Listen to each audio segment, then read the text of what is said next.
Olá, boa tarde, você que nos acompanha aqui pela live do Facebook, do curso de jornalismo da Universidade Positivo, também pela Rede Teia, que é a nossa rede dos nossos vários veículos laboratoriais aqui do curso de jornalismo da UP.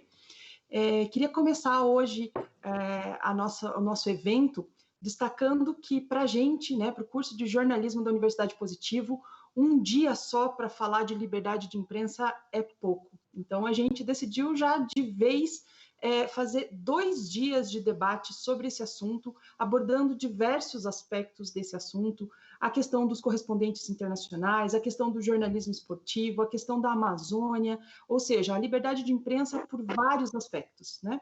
E que bom que você está aqui nos acompanhando, que bom que você vai acompanhar o que a gente tem para dizer sobre esse assunto. Hoje, o convidado agora da primeira live que abre essa série de eventos é o Marcelo Trezel, que é presidente da Associação Brasileira de Jornalismo Investigativo e também é professor da Universidade Federal do Rio Grande do Sul. Trezel, muito obrigada por participar desse evento com a gente. A gente está falando para vários públicos, mas principalmente para estudantes de jornalismo, e é muito importante que a gente fale sobre essa questão da liberdade de imprensa. Oi, boa tarde. É um prazer estar aqui conversando com a Kátia Brembati, grande repórter aí do Paraná, investigativa, vencedora do Prêmio ESSO e colega, de diretoria da Abrage. Mas só porque nós somos colegas, eu não vou facilitar para você, não. A gente vai fazer umas perguntinhas complicadas aqui, porque o momento pede, né? Calma, tudo dentro dos conformes, tudo dentro do que manda o jornalismo. A pergunta é básica para a gente começar, mas acho que é importante para aquecer os motores, né? A gente tem mais o que comemorar nessa questão do Dia da Imprensa e do Dia da Liberdade de Imprensa, ou essa data virou uma data de luta em função do momento que a gente está vivendo? Bom, nesse ano, de fato, não há muito o que comemorar. Quer dizer, existem aspectos que a gente poderia comemorar, né? Por exemplo, a meu ver, os repórteres têm sido muito valentes, demonstrado um grande compromisso social no Brasil, ao irem visitar hospitais, cemitérios, participarem da cobertura de manifestações a favor ou contra o presidente, porque são situações em que a gente se expõe à contaminação pelo coronavírus, e além disso se expõe também até mesmo a agressões físicas em alguns casos. Então, a meu ver, a gente pode comemorar esse comprometimento e a qualidade também da cobertura que vem sendo feita sobre a pandemia, que eu acho que está com uma qualidade bastante boa aqui no Brasil. Mas, infelizmente, a gente tem as questões que estão complicando, hoje em dia, a liberdade de imprensa. Então, eu tenho dito, e vou repetir aqui nessa ocasião, que desde a redemocratização, a gente nunca esteve sob tanto risco no Brasil para a democracia e para a liberdade de expressão e imprensa. Os governos anteriores, desde lá do Collor, eles podiam ter uma relação mais ou menos tensa com os jornalistas, mas sempre se manteve um nível mínimo de civilidade, de respeito às normas democráticas.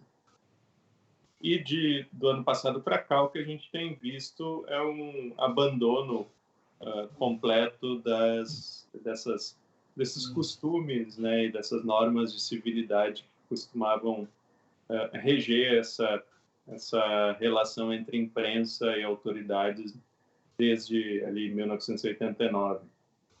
Se você me permite te interromper um pouquinho, mas acho que o gancho é adequado, assim, né? Você falou da questão da civilidade, que havia uma discordância de alguns governantes com o trabalho da imprensa, mas havia uma civilidade. Boa parte dessa civilidade vinha da compreensão de que a imprensa era um intermediário que levava informação ao grande público e, portanto, se precisava, a sociedade precisava, né, e os governantes também precisavam que a imprensa transmitisse as informações. Você acredita que esse desrespeito que vem acontecendo com a imprensa por parte de alguns governantes mais recentemente tem relação com essa sensação que alguns têm de que não precisam mais da imprensa para falar ao grande público, uma vez que podem falar aos seus públicos prioritários por redes sociais sem esse intermédio? Bom, eu acho que existe esse discurso por parte de vários políticos, mas não me parece que eles realmente acreditam nesse discurso. A meu ver, o que acontece é um fenômeno um pouco diferente. Claro, as redes sociais são um canal de mobilização, mas, por outro lado, eu acho que o confronto com a imprensa é uma peça da estratégia política, da propaganda política. A gente pode ver, por exemplo, que quando alguns veículos decidiram sair do Palácio da Alvorada, e deixar de cobrir o quebra-queixo do Bolsonaro diariamente, onde os repórteres acabavam sendo vítimas de ofensas do presidente, de intimidação lá dos militantes. No dia seguinte, ou poucos dias depois, o chefe do Gabinete de Segurança Institucional, que é responsável por garantir a segurança de quem está ali na Alvorada, prometeu que ia dar um jeito de segurar a militância e que os repórteres podiam voltar a fazer a cobertura. Então, minha interpretação disso é que sem a Folha, a Globo, né, lá para serem usados de escada pelo presidente para ofensas e para inflamar a própria militância, a quebra-queixo perdeu um pouco o sentido. Então, essa é a minha opinião pessoal, né? E até também como pesquisador da comunicação, é de que, de fato, tanto o Trump como o Bolsonaro, como o Duterte na Indonésia, precisam da imprensa como um espantalho para justificar, fazer seu discurso político. Então, e mesmo, né, se a gente for ver o material que circula nas redes sociais, em geral, ele é baseado na imprensa. Às vezes o cara pega, distorce uma notícia, mas a fonte original lá do meme, por exemplo, é, sei lá, o que saiu no Jornal Nacional, ou que saiu na Gazeta do Povo, ou que saiu no Jornal do Comércio de Pernambuco. Então, a meu ver, é um discurso, mas que é mais para um discurso para militância do que propriamente algo em que esses políticos de fato acreditem tanto assim. A gente não é mais tão jovenzinho assim, mas a gente não acompanhou como jornalistas, como profissionais, o período da ditadura militar, né? A gente não fez cobertura a essa época. Vários colegas que fizeram dizem que não é possível comparar um momento com o outro, né? Por uma série de situações. Aí tem gente pedindo AI-5, né? Liberdade de imprensa, por exemplo, e AI-5 são coisas, né, incompatíveis, né? Mas dentro dessa lógica que você mencionou do acirramento que a gente vem percebendo nos últimos anos, esse clima de tensão, você acha que a gente está vivendo o pior momento desde a redemocratização do Brasil, assim? Bom, vamos ver, eu me formei ali por volta do ano 2000, né, na faculdade, então realmente pré-ano 2000 eu não tenho uma experiência direta, mas não me parece. E claro que existiram um caso aqui, outro ali, de algum repórter agredido ou de algum presidente ou outra autoridade que ofendeu um repórter, mas não era algo sistemático. Acho que a grande diferença é que hoje em dia é algo que é cotidiano e ninguém pede desculpas ou ninguém condena isso, né? Então, mesmo se a gente pegar casos de ex-presidentes que ofenderam em algum momento algum jornalista, eles logo voltaram atrás, pediram desculpas, tentaram emendar, né, o relacionamento. E hoje o que a gente não vê é essa responsabilização, quer dizer, vários repórteres já foram agredidos em manifestações pró-governo federal e a gente não viu o presidente condenar nenhuma dessas agressões. Essas ofensas, de certa forma, são estratégias de manter a imprensa acuada em alguma medida e, com isso, tolher parte do papel da imprensa, que é o de questionar, né? É dessa forma que você vê essa leitura? Exato. Tolher e criar realmente um clima de descrença, né, no jornalismo, porque depois isso circula, esse discurso todo acaba fazendo com que as pessoas não tenham mais confiança nos veículos de mídia tradicional ou, né, com mais conhecidos, e passem a colocar confiança em outros veículos que estão de alguma maneira defendendo um ponto de vista ou outro. Uhum.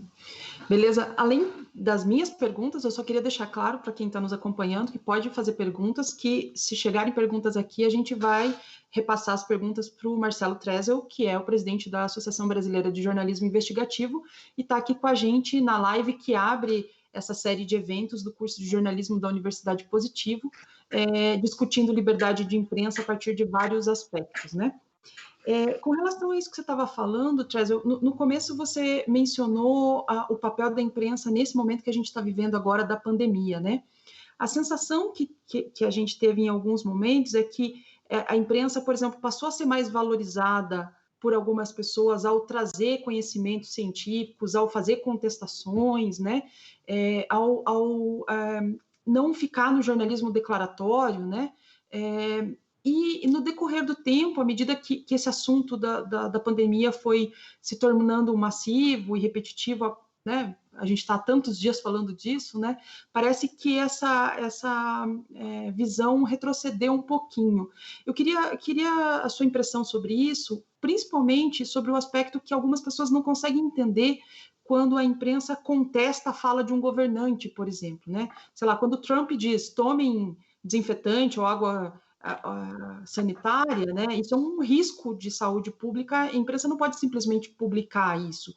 E algumas pessoas dizem, não, mas você devia simplesmente abrir a fala, né, e deixar a pessoa falar. A imprensa tem esse papel também, né? Como é que você analisa tudo isso? Bom, eu acredito que muitas pessoas não conhecem os princípios do funcionamento da imprensa e nem teriam por que conhecer, porque, né, elas não fizeram faculdade de jornalismo, então não estão por dentro do debate todo. E também a gente tem que, a meu ver, eu acho que a educação fundamental no Brasil ela é muito precária no sentido de explicar o funcionamento da República, né, do Estado. Então, para explicar assim rapidinho, bem simplificadamente, o que acontece? A gente tem o Estado e a gente tem o governo. O Estado é todo esse aparato, esse patrimônio público que a gente constrói com os nossos impostos. Então, a escola municipal é Estado, o hospital é Estado, a rodovia federal é Estado. E, claro, o Congresso, o Palácio do Planalto, o STF, todos fazem parte do Estado. E a gente tem os servidores públicos, né, que entram por concurso, e a gente tem os governos que entram por eleição. Então, o papel da imprensa nas democracias é o quê? É fiscalizar como esses mandatários eleitos e como os servidores públicos também, por sinal, né, se comportam com esse patrimônio público, estão cuidando bem, estão cuidando mal, enfim, estão cumprindo as suas tarefas. Então, não é que a imprensa persiga um governo, né? A imprensa persegue todos os governos, por assim dizer, né? Na verdade, não é perseguição, né? É que o papel é justamente fiscalizar e dizer para o contribuinte, olha, esse prefeito que a gente elegeu não está cumprindo as suas obrigações, né? Não está faltando médico no posto de saúde, ou as crianças estão sem professor na escola. ou estão desviando dinheiro. Enfim, esse é o papel do jornalista, do jornalista de política numa democracia. Então, claro, para quem é favorável a um determinado governo, fica parecendo que esse governo está sendo perseguido pela imprensa. Mas, em geral, quando as pessoas dizem a imprensa persegue o governo, estão querendo dizer a imprensa persegue o meu governo, o governo que eu apoio ou em quem eu votei, ou coisa do gênero. E, obviamente, né, os políticos também jogam com essa percepção quando a gente vai entrevistar lá alguém acusado de corrupção para fazer uma reportagem, a pessoa vai dizer, isso é perseguição perseguição da oposição, ou é perseguição da imprensa, e por aí vai. Então, acho que é por isso que o público, muitas vezes, tem essa percepção. E não é só a militância bolsonarista, também toda a militância acaba tendo essa percepção, dependendo de quem está no governo ou quem não está. Exato. Você falou uma coisa que também é bem importante, assim, né? Nem todo mundo tem a obrigação de saber como se faz, como as notícias são produzidas, né? Nós, jornalistas, temos um conhecimento desse processo produtivo, dessas rotinas, o que faz um conteúdo ser notícia ou não, né? Mas o público, em geral, tem uma certa dificuldade de entender isso, né? E por isso muito se fala da necessidade dessa alfabetização midiática, seja para não cair em conteúdos falsos, seja para entender porque aquilo é relevante e tal, né? Eu queria te perguntar sobre isso, sobre essa questão, pegando o gancho da alfabetização para a mídia, né? É muito comum a confusão entre textos de opinião e textos informativos, né? Entre o trabalho do jornalista no dia a dia, cobrindo fatos e coisas dadas, realidades, e textos opinativos. Como é que você vê uma possibilidade de uma separação mais clara para o público, para que essa confusão, para quem é leigo, não seja tão problemática assim? Então, essa é uma pergunta complicada. Até quando eu trabalhava em redação, até me aconteceu mais de uma vez de alguém me telefonar para a redação para reclamar de um anúncio que saiu no jornal e dizer, vocês jornalistas fizeram esse anúncio, está errado, o preço do tomate está errado lá no anúncio que vocês fizeram. Então, as pessoas tendem a achar que o repórter faz o texto noticioso e também faz o anúncio e faz tudo que aparece no jornal. E eu não sei muito bem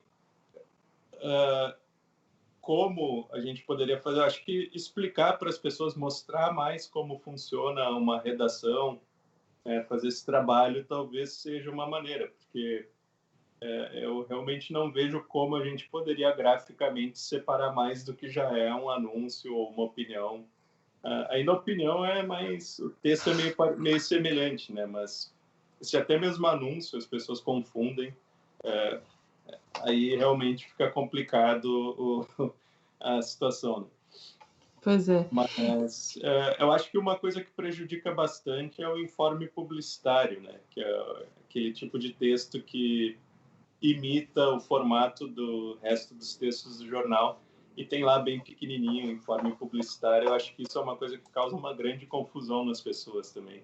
E seria um formato que talvez a gente pudesse abandonar para evitar um pouco esse tipo de...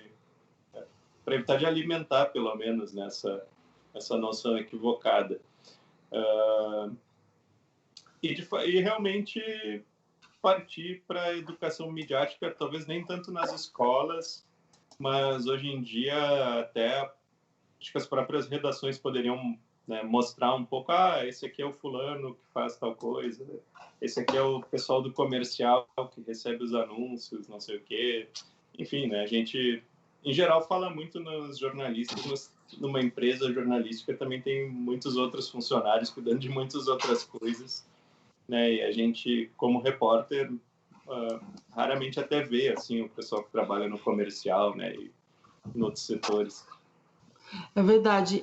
Me lembrei, enquanto a gente conversava aqui, do projeto Credibilidade também, que que propõe, né, uma marcação mais clara também do informativo para o opinativo e tal, né? Queria destacar um outro aspecto, assim, a liberdade de expressão, ela tem sido usada também para atacar, né? Com o discurso de, eu não posso ser tolhido, a liberdade de expressão tem sido usada de uma forma ofensiva, digamos assim, né? As pessoas têm uma dificuldade de interpretar a diferença entre liberdade de expressão e discurso de ódio, né? Como é que se pontuaria essa diferença, considerando aí que vários das pessoas que estão acompanhando a nossa live são estudantes de jornalismo? Bom, eu acho que uma primeira coisa a se ter em mente é que, sim, todo mundo tem liberdade para ir lá no Twitter ou no Facebook e dizer o que bem entender, mas isso não quer dizer que essa pessoa não vá sofrer sanções pelo que disse. Então, se eu for ao Twitter e publicar um Heil Hitler lá no Twitter ou coisa do gênero, eu posso ser processado, né? E assim como se eu caluniar alguma pessoa, imputar um crime a alguém, essa pessoa não cometeu crime algum, eu posso ser processado e condenado por calúnia. Então, esse é um dos pontos principais, né? A liberdade de expressão, ela existe, cada um pode, né, usar e abusar dela, e se abusar, pode ser processado. Então, quando alguém responde a um crime contra a honra, por exemplo, essa pessoa não está tendo tolhida a sua liberdade.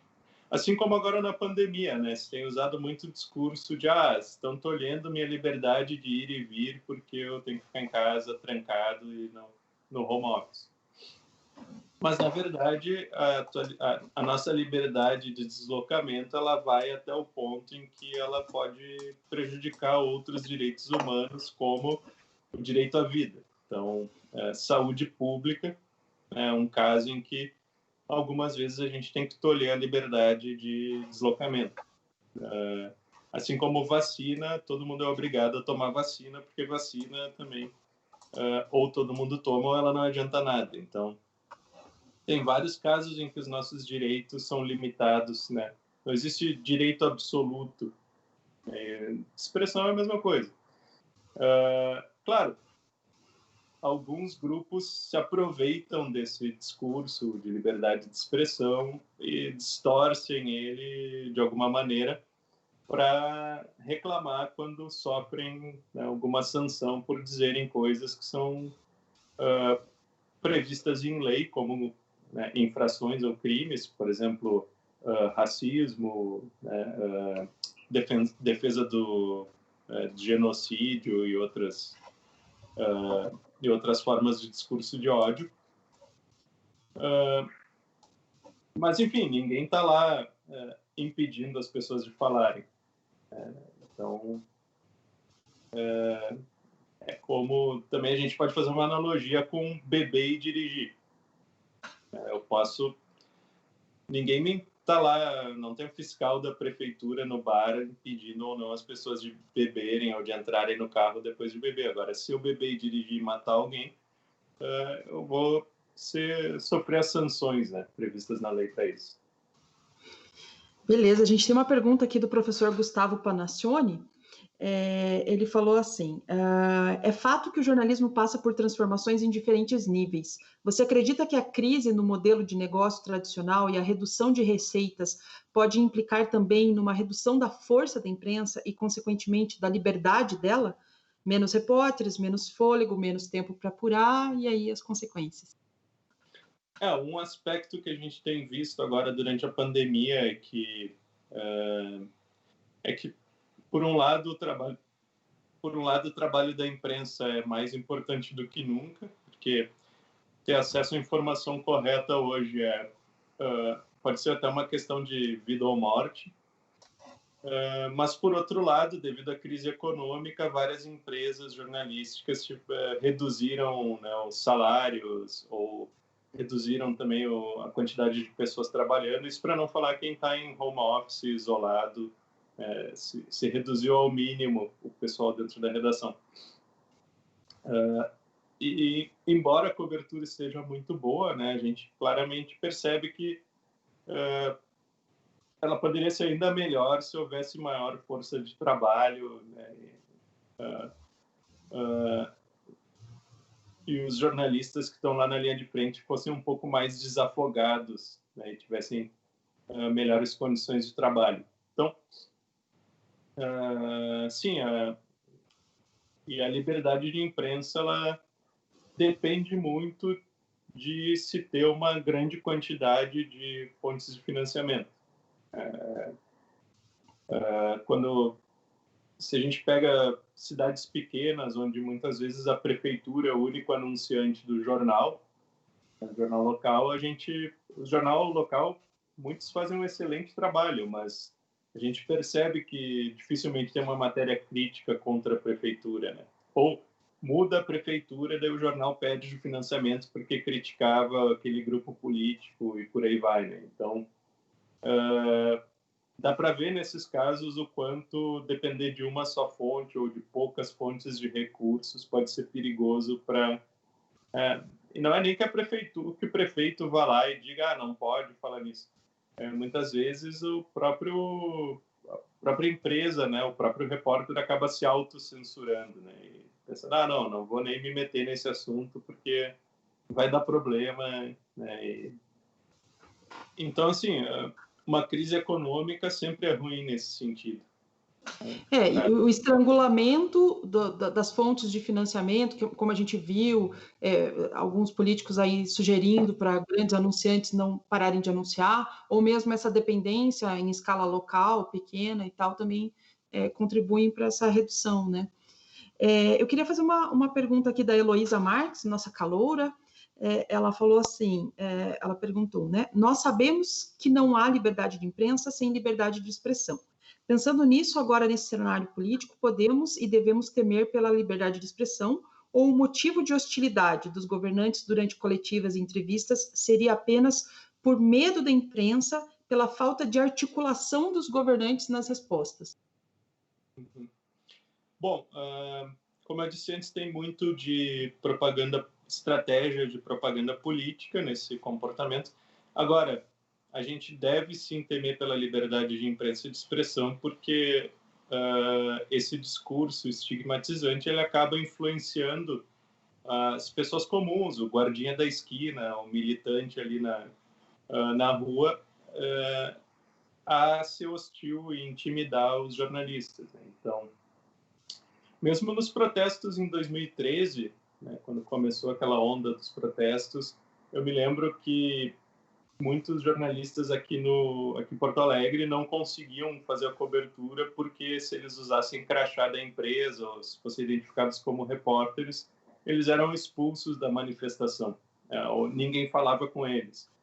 E se tu não consegue falar com as pessoas, tu não tem como fazer uma boa reportagem, expor os ponto de vista daquele grupo, né, explicar por que estão se manifestando. Então, e hoje a gente está vendo uma volta disso e, claro, isso dificulta até para fazer o próprio trabalho, mesmo quando a gente não está sendo agredido e hostilizado, né, se não tiver com quem falar. E, obviamente, né, as redações vão pensar duas vezes antes de mandar um repórter para uma manifestação na qual ele pode sofrer uma agressão ou, sei lá, ter o equipamento quebrado, né? Como aconteceu lá em Minas Gerais, que quebraram a câmera de um jornalista, esse equipamento caro, né? Enfim, ninguém quer quer ter um repórter ferido ou pior sob sua responsabilidade. Então, mesma coisa quando também isso acaba limitando a liberdade de circulação do jornalista. E, claro, também quando as autoridades não dão entrevistas, também dificulta muito fazer uma reportagem, né? A gente tem que usar daí de outras estratégias que são muito mais demoradas, né? Às vezes até inviabilizam se publicar uma notícia. Então, ou você pergunta A e ele responde com uma ofensa, porque a resposta àquela pergunta não é uma resposta confortável, também tem isso, né? Então, sim, cerceia a liberdade de imprensa e, principalmente, quando um político, né, responde dessa forma, como agora essa semana, né, o general Heleno ameaçou um repórter da Cruzoé de mandar a Advocacia Geral da União para cima dele, né, enfim, não respondeu as perguntas e, né, deixou de prestar contas para a sociedade sobre as atividades dele. Então, tem isso. O jornalismo ele é o canal pelo qual os políticos prestam contas do seu mandato. E quando eles não dão entrevistas ou quando a gente não consegue ter esse tipo de acesso, no fundo, eles estão deixando de prestar essas contas. Pois é, não é um favor nem do servidor público, como você mesmo mencionou, dos governantes eleitos, né? E nem da imprensa, não é um favor que a gente faz, a gente está só prestando o trabalho aquele que a gente se propôs a fazer, né? Falando de um outro assunto bem recente, também bem quente, digamos assim, no fatídico dia da operação da Polícia Federal desencadeada pelo inquérito do STF com relação a fake news, né? A Abrage, juntamente com a OAB, mediou, né, um debate, inclusive com os ministros, com Alexandre de Moraes, por exemplo, que está à frente de todo esse inquérito, que é considerado uma invenção, uma inovação jurídica, né? Porque, né, ele é o beneficiado direto pela investigação, né? Não teria teoricamente a insuspeição, né? Não teria a imparcialidade para conseguir analisar, né? E você participou desse debate com os ministros, com várias autoridades, presidente nacional da OAB e tal. Que impressões você teve ao relatar a experiência do debate em geral e para onde você acha que a gente está indo a partir do que você viu naquele debate? Bom, essa é uma pergunta bastante complexa, né? Porque acho que o que eu tirei daquele evento foi que os ministros eles me pareceram bastante preocupados, pelo menos os do STF, né? Me pareceram bastante preocupados com a degradação da democracia. E, claro, sempre é difícil avaliar esse tipo de discurso nesse tipo de evento, porque, obviamente, eles não iam chegar lá e dizer que tem que prender jornalista, né? Mas, enfim, eles se colocaram bastante a favor, né, comprometidos com a liberdade de imprensa, de expressão. Diria que acho que o Procurador-Geral da República poderia ter sido um pouco mais veemente nesse sentido, mas os ministros da STF foram bastante veementes. Enfim, e esse caso, né, do inquérito, eu, como não sou jurista, esse aspecto constitucional não tenho realmente como avaliar, né, a validade. Do ponto de vista da liberdade de expressão, também é difícil de avaliar porque a gente não tem acesso aos autos do processo, então é difícil saber por que a Polícia Federal foi à casa daquelas pessoas. Pode ter sido por uma razão legítima, pode ter sido um abuso, mas nesse momento é muito difícil saber. De uma maneira geral, é sempre um pouco perigoso quando o Estado resolve decidir o que é desinformação, o que não é, o que é fake news e o que não é. A gente tem que lembrar que o STF já ordenou que se tirasse do ar uma reportagem da Cruzoé. Então, e que era uma reportagem que não tinha nenhum... não era baseada em informações, em dados, né? Uma reportagem feita de maneira séria. Então... que desagradava alguém, mas não necessariamente era uma inverdade, né? Desagradar alguém não significa que seja mentira. E muitas vezes a gente também, né, claro, a gente também tem que avaliar o seguinte quando a gente discute a qualidade de uma reportagem.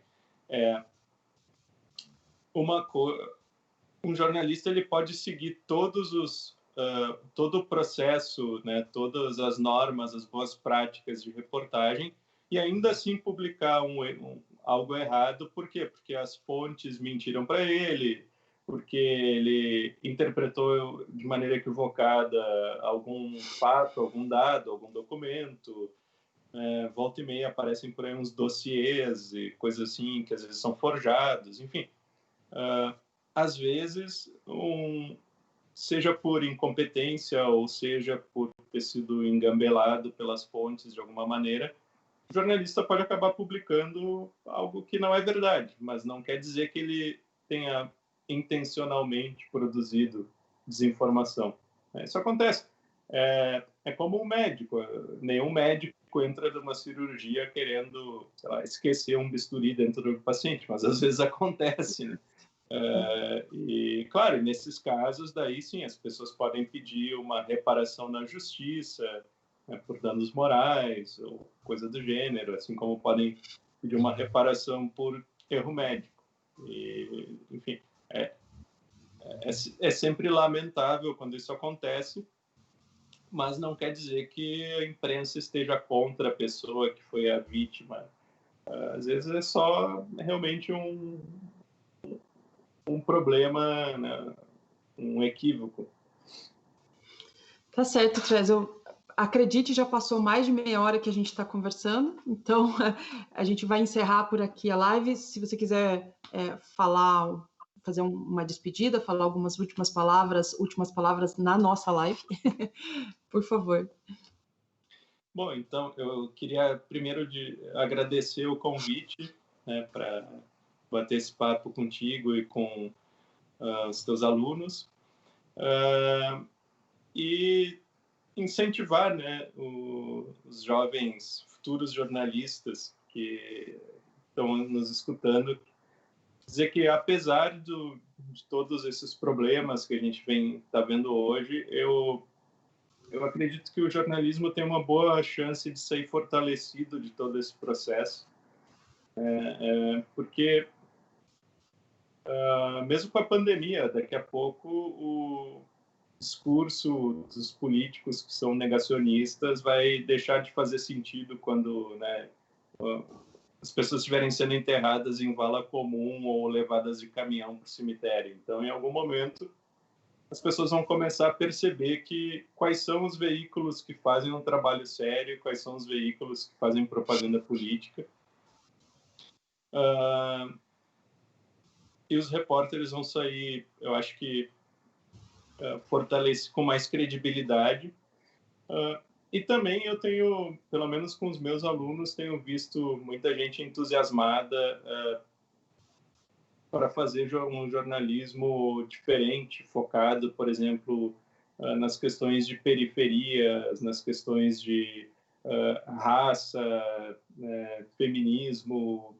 E eu acho que esse é um caminho, eu vejo isso com muito bons olhos. Eu acho que aumentar a variedade de pontos de vista na esfera pública é muito interessante. Então, eu estou, assim, levemente otimista ainda quanto ao futuro do jornalismo. Eu acho que a gente precisa mesmo dessa perspectiva positiva, né? Porque se a gente não enxergar uma luzinha lá no final do túnel, né? Para onde que a gente vai? E eu espero que esteja bem próximo também esse momento em que a imprensa volte a ter esse respeito maior da sociedade em geral, né? Porque realmente a gente presta um serviço que é importante para a sociedade. Eu queria agradecer a sua participação aqui na abertura dos nossos eventos, né? Da nossa sequência de lives comemorativa ao Dia da Imprensa, da Liberdade de Imprensa, né? É uma promoção do curso de jornalismo da Universidade Positivo, a partir dos seus veículos laboratoriais, a partir da Rede Teia, que é a nossa querida rede, e queria convidar os estudantes e todo mundo que está nos assistindo para participar também das próximas 2 lives. A gente tem às 17 horas uma live com a Paola Diort, que é correspondente freelancer em Washington, de vários veículos, como o Globo Internacional, Revista Época, e às 19 horas eu volto aqui também, às 17 é o Gustavo Panassioni que vai mediar, e às 19 eu volto com a minha xará, Kátia Brasil, que vai falar de jornalismo ambiental e jornalismo na Amazônia, que também é um assunto que a gente precisa debater nesse momento. Muito obrigada, Trezor, por sua participação, e obrigada para todo mundo que nos acompanhou. Obrigado, um abraço para todo mundo. Até a próxima, pessoal.